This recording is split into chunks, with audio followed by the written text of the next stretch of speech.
Assalamu alaikum, it's Faisal from Muslim CEO, and as you can see behind me, I love reading. So how do you make the most of it? Because this is something that sadly it is a dying art, but it's vital, honestly, in terms of your growth and in terms of your development and training your mind and brain and all of that stuff. So how do you kind of maximize it? So I think there's a few key tips really. The first thing is to do it daily, even if it's only for 5 minutes, but like anchor it to maybe your morning routine or read it just before bed. And reading before bed is always really, really good because it sort of tires you out and you sort of fall asleep rather than watching TV or your phone or screens and stuff. So that's the first thing. And also, like I said, and you're also making sure you're reading sort of good quality things, and our subconscious is kind of processing it. So that's the first thing. Secondly, if you're reading for a certain subject, let's say I want to understand marketing better, there's two sort of ways of doing it that add massive benefit. The first thing is that I want to understand marketing. I would read,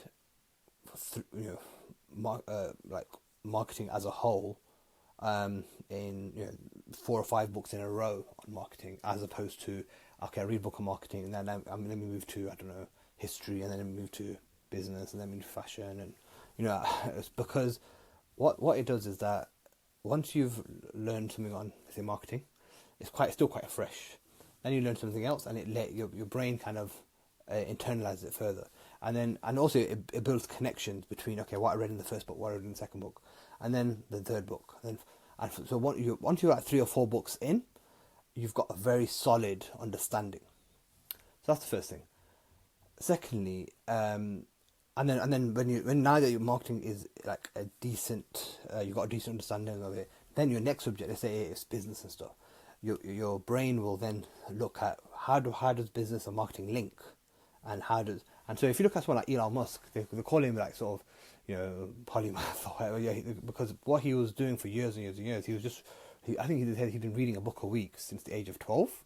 And so when you look at all the things that he's been doing, like SpaceX and all of these random things, it's because he's got so much stuff stored up there that he sees patterns where nobody else does. He sees, this thing I read about engineering once, I can map that up with what I read about space travel, and then I can map that with what I read about algorithms, and so all of this stuff actually then he can see a formula when again nobody else could.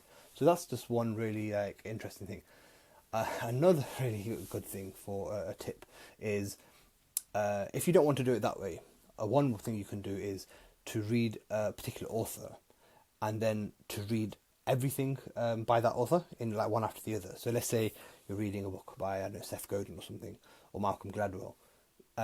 Whilst you're still in his voice in your mind, then read the next book by him and the next book, because again that allows you to fully extract everything that author's kind of trying to tell you, without having to then